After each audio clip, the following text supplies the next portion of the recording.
Hello viewers, in this video I'll show you how to fix Instagram login problem. Sorry, something went wrong, please try again later. If you want to solve this problem, please follow the step. Step 1. Long press or long tap on Instagram application.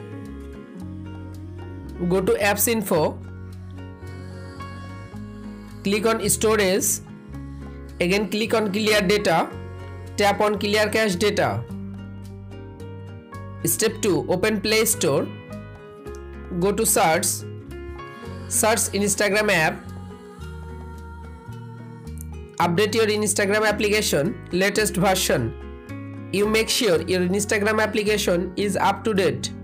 Step 3. Again open your phone setting. Click on Wi-Fi.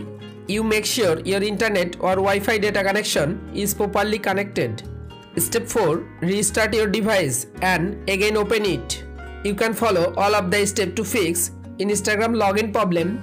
Sorry, something went wrong, please try again later. If this video helpful for you, please subscribe our channel and like this video.